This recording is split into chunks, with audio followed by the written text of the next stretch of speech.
আলহামদুলিল্লাহ এখন পর্যন্ত আমাদের কম্পিউটারটা ওপেন হয়েছে খুব সুন্দরভাবেই।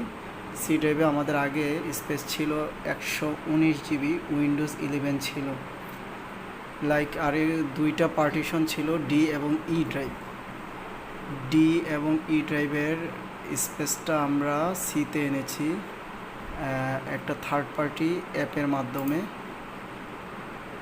যেটা কিনা খুব রিস্কলি। সি ড্রাইভে আমাদের আউটলুক ছিল, আদার্স কিছু সফটওয়্যার ছিল, সেই সফটওয়্যারগুলো ঠিক রেখে আমরা উইন্ডোজটা ঠিক রেখে আমরা সি ড্রাইভের স্পেস বাড়িয়েছি। এখন আমার বাকি যে স্পেসটা আছে সেই স্পেসটা আমরা দেখব কোথায় কী অবস্থায় আছে।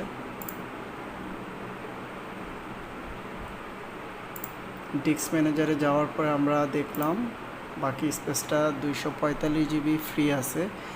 এখানে একটা গুরুত্বপূর্ণ পয়েন্ট ছিল, বিট লকার দিয়ে সি ড্রাইভটা আমাদের লক করা ছিল, যার কারণে আমরা অন্য ড্রাইভ থেকে পার্টিশনের স্পেস সি ড্রাইভে আনতে পারি নাই।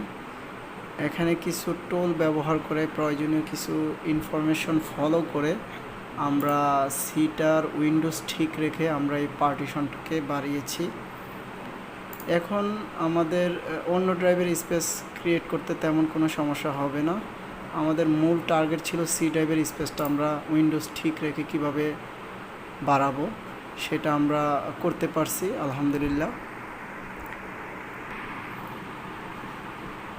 এখন আমাদের 245 জিবি স্পেস ছিল, সেটাকে আমরা দুইটা পার্টিশন ক্রিয়েট করেছি।